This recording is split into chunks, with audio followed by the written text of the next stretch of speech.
மானஸ் பக்கங்கள். Hi friends, இது மாலிகாவின் கேளுங்க கதை கேளுங்க. மானஸ் எழுதிய மலரே மௌனமா அத்தியாயம் 104. காரில் இருந்து சேகர் தீப்தி இறங்க உடன் அகிலனும் துஷாராவும் இறங்கினார்கள்.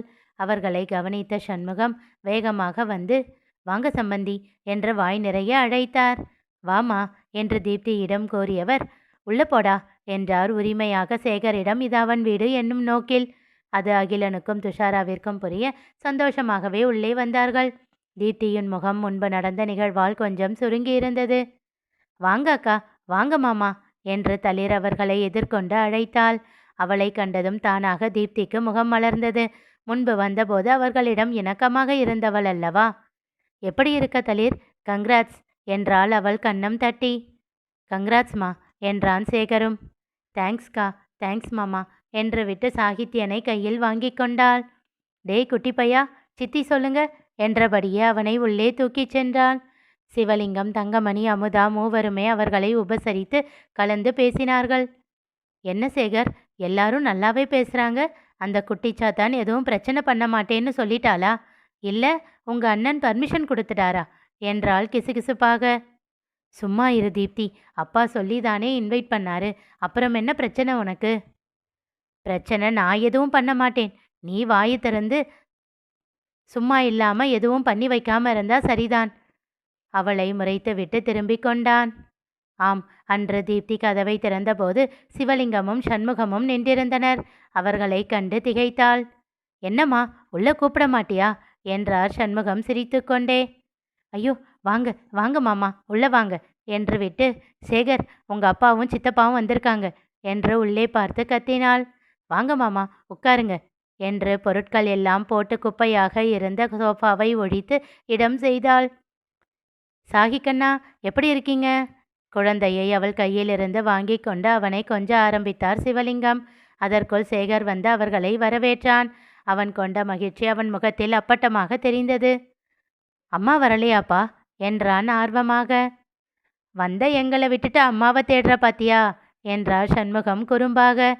ஐயோ, அப்படி இல்லை சித்தப்பா. சும்மா இருப்பா என்று சண்முகத்தை அடக்கிவிட்டு, அவளுக்கு கால் வலிப்பா, இன்னொரு தடவை கண்டிப்பா வருவா என்றார் சேகரிடம். தீப்தி தண்ணீர் கொண்டு வந்து இருவருக்கும் கொடுத்தாள். சேகர் உணவு கையோடு இருப்பதை பார்த்த சண்முகம், பாதி சாப்பாட்டில் எழுந்து வந்தியா? முதல்ல போய் சாப்பிடு என்றார். பரவாயில்ல, அப்புறமா சாப்பிட்டுக்கிறேன். டேய், முதல்ல போய் சாப்பிடு. சிவலிங்கம் அனுப்பி வைத்தார். தீப்தி அனைவரின் சுகத்தையும் விசாரித்தாள். அவள் உடையை கண்ட சிவலிங்கத்தின் மனம் சுணங்கியது. கை இருக்கிறதா இல்லையா என்று தெரியாதபடி ஒரு சட்டையும் முட்டியை கொஞ்சமாக தாண்டிய பேண்ட்டும் அணிந்திருந்தாள். நெற்றியில் பொட்டே இல்லை. தலைமுடியை சேர்த்து கொண்டையிட்டு கிளிப்பு போட்டிருந்தாள். சேகர் அவளை அழைக்க, இதோ வந்துடுறேன் மாமா என்று விட்டு சென்றாள். அவள் சென்றதும், என்னடா ட்ரெஸ் இதெல்லாம், நம்ம மலரு தளிரெல்லாம் இப்படியா இருக்காங்க என்றார் கொஞ்சம் கடுப்பாக. சிரித்தார் சண்முகம். அண்ணா, இந்த ஊரில் இதெல்லாம் சகஜம். இதோ இந்த வீட்டை விட்டு வெளியே போய் கொஞ்ச நேரம் நின்னீங்கன்னா இதே அப்பார்ட்மெண்ட்டில் அவங்க எப்படி ட்ரெஸ்ஸு போட்டிருக்காங்கன்னு உங்களுக்கே தெரியும். அதையெல்லாம் கண்டுக்காதீங்க அண்ணா. நம்ம வீட்டுக்கு வந்தால் இந்த மாதிரியெல்லாம் போடாத மாதிரி பார்த்துக்கலாம், அவ்வளோதான். என்றாலுமே அவருக்கு மனமே ஆறவில்லை. அதற்குள் சேகர் வந்துவிட, அதுக்குள்ளே சாப்பிட்டியாடா என்றார் சண்முகம். ஆச்சு சித்தப்பா. ஆஃபீஸுக்கு டைம் ஆச்சா? ஹாஃப் டே லீவ் சொல்லிட்டேன்ப்பா. அதில் இருவரின் முகமும் மலர்ந்தன. அதன் பிறகு இருவரும் பொதுவான விஷயங்களை அவனிடம் பேசிக்கொண்டு இருந்தார்கள். ஆமா, இந்த வீட்டுக்கு வாடகை எவ்வளோ கூறினான். கட்டுப்படியாகுதா? உன் சம்பளத்தில் சமாளிக்க முடியுதா? இப்போ ப்ரமோஷன் வந்ததுக்கப்புறம் ஓகே சித்தப்பா. ஆரம்பத்தில் தான் கொஞ்சம் கஷ்டப்பட்டேன். அதுக்கு தான் யாருக்கும் தெரியாமல் உன் அண்ணன்கிட்ட இருந்து பணம் வாங்கிட்டு இருந்தியோ? சித்தப்பா, அவர் முடிக்கும் முன் அவர் கையை அழுத்தமாக பற்றி திரும்பி பயத்தோடு அந்த பக்கம் பார்த்தான். அடப்பாவி, இதெல்லாம் உன் பொண்டாட்டிக்கு தெரியாதா என்றார் சிரித்து கொண்டே. அவனோ பாவமாக இடம் வளமாக தலையசைத்தான். சிவலிங்கத்திற்கு சிரிப்பு வந்தது. எப்பவும் திருட்டுத்தனந்தாண்டா உனக்கு, செல்லமாக கடிந்து கொண்டார் சண்முகம். அதற்குள் அறைக்குள் இருந்து வந்தாள் தீப்தி. இப்பொழுது ஒரு சுடிதார் அணிந்திருந்தாள். சிவலிங்கம் சண்முகத்தை பார்க்க அவர் குறும்பாக சேகரை கண் காட்டினார். இல்லப்பா, உங்களுக்கு அந்த ட்ரெஸ் எல்லாம் பிடிக்காதுன்னு சொன்னேன், அதான் என்றான் தயக்கமாக. உடலை இறுக்கி பிடித்தது போல் இருந்தாலும் மேலே ஷால் போட்டிருந்தாள். மலர் தளிர் போல் இரு பக்கம் பின்குத்தி போடவில்லை என்றாலும் ஓரளவிற்கு நன்றாகவே இருந்தது. அவள் உடையை விட தங்களுக்கு பிடிக்காது என்று தெரிந்ததால் மாற்றிக்கொண்டு வந்த அவள் குணம் சிவலிங்கத்திற்கு பிடித்திருந்தது. அவர் இதழில் புன்னகை அரும்பியது. காஃபி டீ குடிக்கிறீங்களா மாமா, இல்லை டிஃபனே டைரெக்டாக சாப்பிட்றீங்களா? வர்ற வழியில தாமா குடிச்சிட்டு வந்தோம், கொஞ்ச நேரம் கழித்து சாப்பிட்றோம். சரி மாமா. ஏதாவது தேவையா தீப்தி, வாங்கிட்டு வரவா? வேண்டாம் சேகர், நான் பார்த்துக்கிறேன் என்று விட்டு உள்ளே சென்றாள். சரி, நீங்கள் 2 பேரும் பேசிக்கிட்டு இருங்க, நான் மருமக கூட பேசிட்டு இருக்கேன் என்று சண்முகமும் எழுந்து உள்ளே சென்றார். அவசர அவசரமாக எதையோ எடுத்து கொண்டிருந்தாள் தீப்தி. சொல்லிட்டு வந்திருக்கணும், திடீர்னு கிளம்பிட்டோம். அவர் குரல் கேட்டு திகைத்து திரும்பியவள் பின் புன்னகைத்தாள். ஐயோ, அதெல்லாம் பரவாயில்ல மாமா. என்ன டிஃபன்? பொங்கல் சாம்பார் செஞ்சேன், இட்லி ஊத்துறேன், 10 நிமிஷத்தில் ரெடி ஆகிடும். சட்னி கொஞ்சம் அரைச்சிடுறேன். சாகி பொங்கல் எல்லாம் சாப்பிட்றான் இல்லை? இட்லி பொங்கல் தோசை பாலில் ஊற வச்சு கொடுக்குறேன் மாமா. சேகர் சாயந்தரம் எப்போ வருவான்? 6 இல்லைனா 6:30 ஆகிடும் மாமா. அது வரைக்கும் தனியாகவே சமாளிப்பியா? நீயும் வீட்டில் இருந்தே வேலை பார்க்குறல்ல?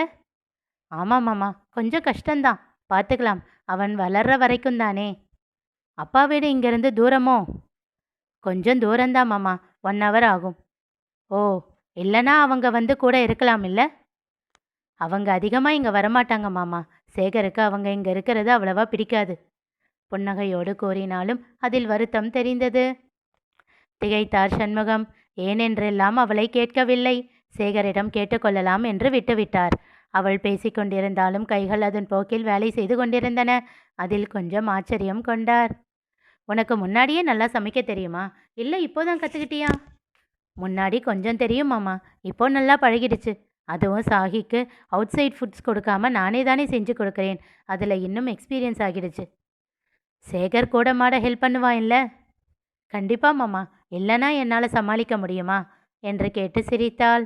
பின் ஒரு முறை தலையை வெளியில் நீட்டி பார்த்துவிட்டு, நைட் டின்னர் ஃபுல்லாக அவன்தான், ஆனால் உங்கள் யார்கிட்டையும் சொல்லக்கூடாதுன்னு சொல்லியிருக்கான் என்றாள் மெல்லிய குரலில். திருட்டு பைய என்று சொல்லி அவரும் சிரித்தார். ஆனால் மனதிற்குள் வருத்தம் கொண்டார். இவன் ஏன் இப்படி இருக்கிறான்? என் மனைவிக்கு நான் உதவுகிறேன் என்று தைரியமாக சொல்ல இவனால் ஏன் முடியவில்லை? எதற்காக எப்போதும் இந்த திருட்டுத்தனம் என்று அவனை மனதிற்குள் திட்டினார். அவர்களோடு சந்தோஷமாக பேசி சிரித்து காலை உணவை முடித்தனர். வர்ற 9ஆம் தேதி மலருக்கு வளகாப்பு வச்சிருக்கோம், 2 பேரும் வாங்க என்று அழைத்தார் சிவலிங்கம். இருவரின் முகமும் சுருங்கியது. நடந்ததை எல்லாரும் மறந்துடலாம். தப்பு யாரு சரி யாரு எதையுமே யோசிக்க வேண்டாம். அப்போதும் இருவரிடமும் அமைதி. மீண்டும் ஏதோ சிவலிங்கம் பேசத் தொடங்க அவரை நிறுத்தினார் சண்முகம். சரி, நீ சொல்லுமா, உன் கோபம் மலர் மேலையா செல்வம் மேலையா? செல்வம் மேலன்னா செல்வம் சேகரை விட பெரியவன் தானே, இவனோட அண்ணன் தானே. தம்பியை அடிக்கிறது அவ்வளோ பெரிய தப்பா? இவன் தப்பு பண்ணான், அவன் கண்டிச்சான், அவ்வளவுதானே எடுத்துக்கோடாமா. அவள் முகம் கொஞ்சம் தெளிந்தது. மலர் மேலே கோபம்னு வச்சுக்கிட்டாலும் அவ என்ன உங்களை விட 2-3 வருஷம் சின்னவளா இருப்பாளா? எல்லாம் ஒன்றா விளையாண்டவங்க தானே. சின்ன வயசில் அடித்து விளையாடிக்கிட்ட மாதிரி நினச்சிக்கலாமே, நமக்கு மனசிருதான் என்று சொல்லி நிறுத்தினார். உனக்கு தெரியுமா, மலரும் செந்திலும் வீடு ஃபுல்லாக கட்டி உரண்டு பிறண்டு சண்டை போட்டிருக்காங்க. 2 பேருக்கும் காயமெல்லாம் கூட ஆகியிருக்கு. அதுக்காக அவங்க 2 பேருக்கும் ஆகாதுன்னு அர்த்தமா? இப்போது அவர் சொல்வதை ஏற்றுக்கொள்ளும் மனநிலையில் இருந்தாள். வயசானா உறவு மாறி போகிடுமா என்ன? புன்னகையோடு அவர் கேட்க அதனை மறுத்து பேச அவளுக்கு தோன்றவில்லை. இத்தனை நேரம் அவளோடு அவர் பேசி பழகியதில் அவர் மேல் மரியாதை ஏற்பட்டிருந்தது. அதனால் அவர் சொல்வதை அமைதியாக ஏற்றுக்கொள்ள முடிவெடுத்தாள். தனியா வளர்ந்த பொண்ணு நீ, நிறைய உணர்வுகள் காத்திருக்கு. இந்த ஒரு இடத்துல விட்டு கொடுத்துட்டா எல்லாமே உன் கைக்குள்ள கிடைக்கும். நல்லா யோசிச்சுக்கோ, நல்ல முடிவா எடு. அப்படியே உன் புருஷனுக்கும் புத்தி சொல்லி கூட்டிக்கிட்டு வா. சித்தப்பா, இது நியாயமே இல்லை. மாமா சொல்றதுல என்ன தப்பு? போன தடவையே உன்னால தான் எல்லா பிரச்சனையும் என்றாள் கோபமாக. சேகருக்கு கோபம் வந்தது. முடிஞ்சதை மறுபடியும் ஆரம்பிக்காத என்றான் கொஞ்சம் காட்டமாக.